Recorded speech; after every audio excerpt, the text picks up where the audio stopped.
প্রাণের ফেরিওয়ালা। On 91.9 Friends FM. Friends Unheard Stories.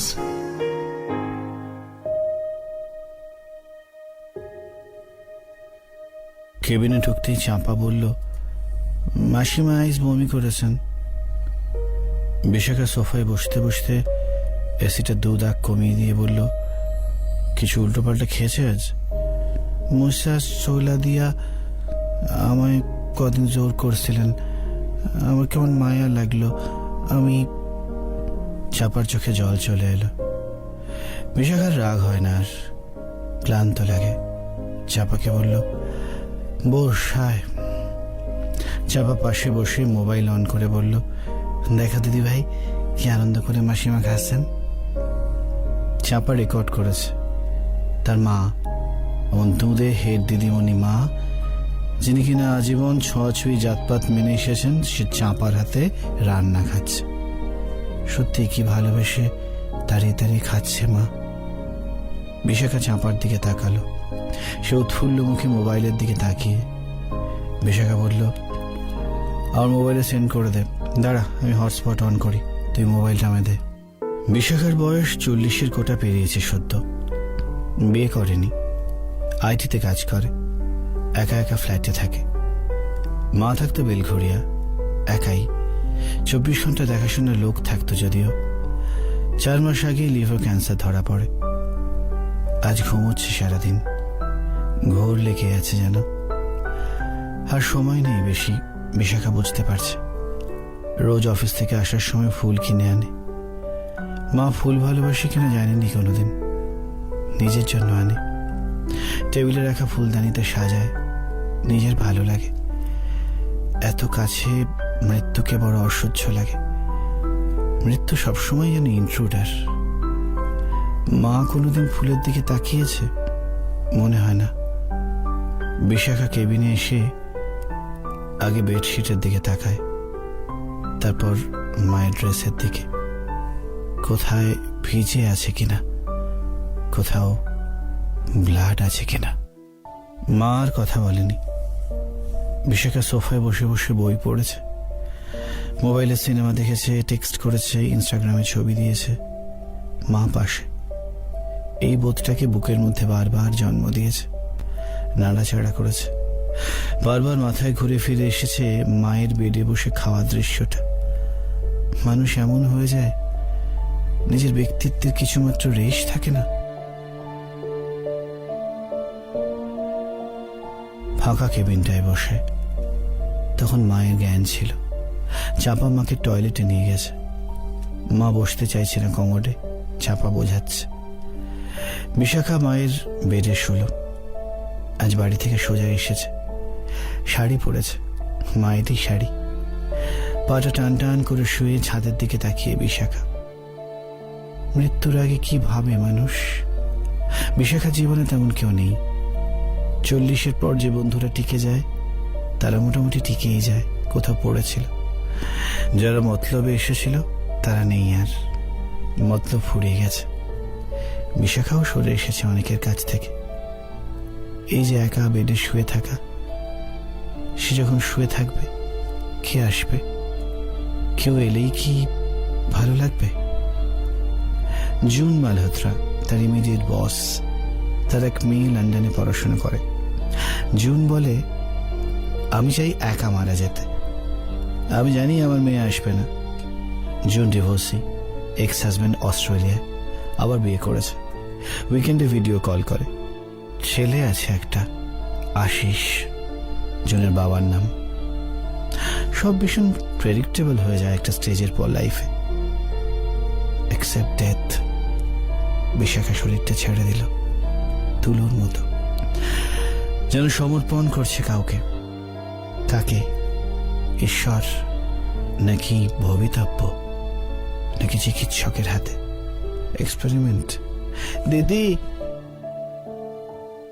মা তাকিয়ে আছে, তাকে চিনতে পারছে না। বিশাখা একটু এম্বারাসড। চাপার চোখে মুখে বিস্ময়, হাসিও।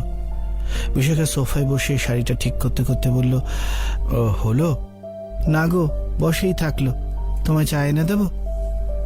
বিশাখা চায়ের ইচ্ছে নেই, তাও এই অস্বস্তিকর পরিস্থিতিটা কাটানোর জন্য বলল, বেশ আনো। একটা 100 টাকার নোট বাড়িয়ে দিল।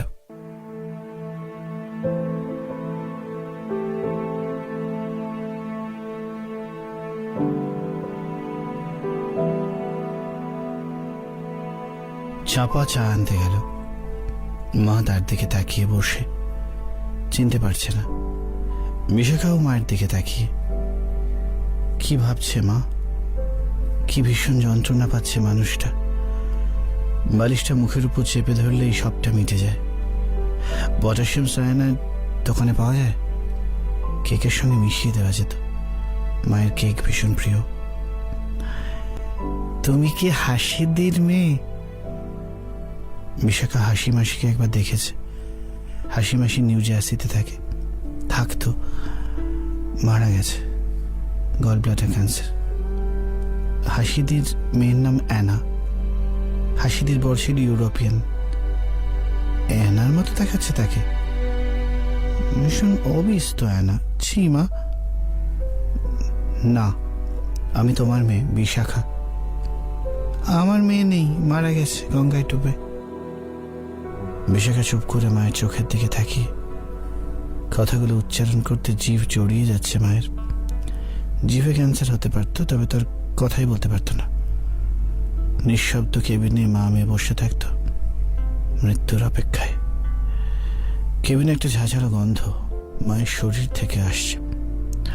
মৃত্যু পথযাত্রীদের শরীরে এক ধরনের গন্ধ হয়, আগেও পেয়েছে হাসপাতালেই। কানটা চ্যাপ্টা হয়ে মাথার সঙ্গে মিশে যায়, নাকটা বেঁকে যায়। বিশাখা গঙ্গায় ডুবে যাচ্ছে। কেউ হাত বাড়াচ্ছে একটা। কে কে? সুকান্ত?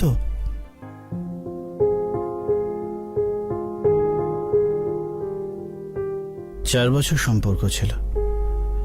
এতদিন পর এসে ফিরে তাকালে শুধু শরীরের বোকামি ছাড়া আর কিছু মনে হয় না। শরীর সারা জীবন বোকা বানায় মানুষকে, শেষে মৃত্যুর হাতে একা ফেলে পালিয়ে যায়। মন তো বায়বীয়, থাকলেও কি আর না থাকলেও। বুদ্ধি চিরকাল উদ্ভ্রান্ত।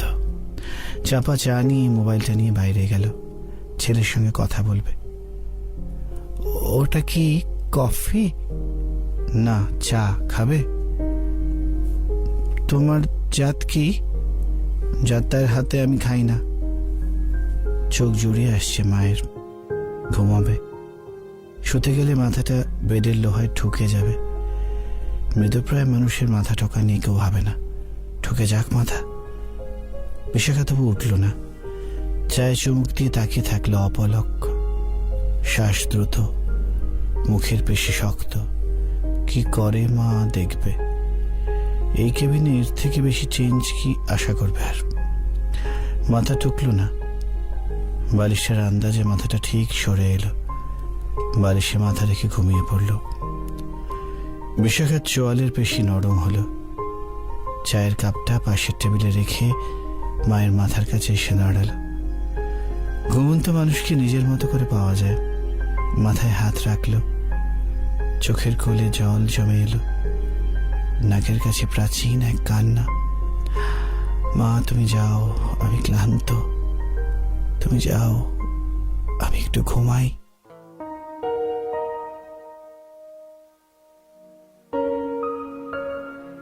মায়ের জিনিস কিছু নিয়ে নার্সিংহোম থেকে ফিরছে বিশাখা। মা আর কোনোদিন কথা বলবে না, ফোন করবে না। আর কোনো বৈধ বিরক্তি নেই জীবনে। ফোনে আর কোনো মিসড কলের চিহ্নকে নারীর উৎপাত বলে মনে হবে না। নাভিটা টাটাচ্ছে। বিশাখা নাভিতে হাত দিল টি শার্টের উপর দিয়ে। ফাঁকা, গভীর। ড্রাইভারকে বলল, আহরিটোলার দিকে চলো। আহরিটোলার গঙ্গার ধার, রেল লাইনের পাশ দিয়ে সোজা রাস্তা, চওড়া না। বিশাখা একটা সিগারেট ধরিয়ে গঙ্গার দিকে তাকিয়ে দাঁড়ালো। এত বড় গ্রহটায় তার নিজের বলতে কোনো প্রাণী নেই আর, সব অতীত। একজন সম্পূর্ণ একা মানুষের গা, হাত, পা, চোখ, নাক, মুখ সব থাকে। একাকিত্ব পোড়ায় না, ভাসায় না, আটকে রাখে, অদৃশ্য বাঁধনে আটকে রাখে। একা মানুষ নিজের কাছে নিজে আটকে যায়। নিজের কাছ থেকে নিজের ছুটি পাওয়া যায় না, যদি না কেউ বাইরে থেকে শিকল খুলে ডাকে। কে ডাকবে? শরীর জ্ঞান বৃদ্ধ, এখন সাড়া দেয় না, ভুরু কুঁচকায়। হৃদয় আছো বেঁচে? হাসির রেখা ফুটল। নিজেকে নিজে টিস মানুষ ছাড়া কে করতে পারে? সিগারেট শেষ, সন্ধে নেমে আসছে। সামনে শিব মন্দিরে পুরোহিত ঢুকল। সকালের ফুল ফেলে নতুন করে সাজাচ্ছে, আরতি করবে। আরো কয়েকজন জড়ো হলো। বিশাখা কয়েক পা এগিয়ে গেল। আস্তিকতায় না, কিছু জড়ো হওয়া মানুষের উষ্ণতা পেতে। আরতি হলো, ঘন্টা শাঁখ বেজে উঠল। কয়েকবার মায়ের মুখটা, শরীরটা ভেসে আসলো। মা পুজো দিচ্ছে, সে খাটে বসে অঙ্ক করছে। হলুদ ডুমের আলোয় মা এক মায়াবী শরীরে ভেসে আছে যেন। নিম। সামনে দাঁড়িয়ে পুরোহিত, হাতে জ্বলন্ত পঞ্চশিখা। মানুষই একমাত্র আগুন জ্বালাতে শিখেছিল, সেই কবে। বিশাখা সংকুচিত হয়ে বলল, আমার অসহ্য, মা চলে গেলেন। পুরোহিত শুনতে পেল না। বিশাখা উষ্ণ আশিস দুহাতে নিল। কেউ যেন বাইরের শিকল ধরে টানল। বাইরে যাওয়ার রাস্তাও ভেতর থেকে। রবীন্দ্রনাথ, ডাকঘর। এ বিরাট সংসারে একাকিত্ব বলে কিছু হয় কি? সব নিয়েই সে এই মাটিতেই মিশে যাবে একদিন। কোথাও মাথাটা নিচু করতে ইচ্ছে করল। কেউ শিকল ধরে টানছে। যাবে কি? নাকি এই বেশ? নাকি সবটাই ভ্রান্তি? বিশাখার পা ডুবিয়ে গঙ্গার জলে। কেউ ছুঁয়ে থাকুক তাকে, কেউ একজন। বিশাখা চোখ বন্ধ করে বসে। কেউ ডাকবে না তাকে কোনোদিন, অদরকারে। তবু কেউ একজন ছুঁয়ে থাকুক। কে যেন ছুঁয়ে আছে। কে তুমি?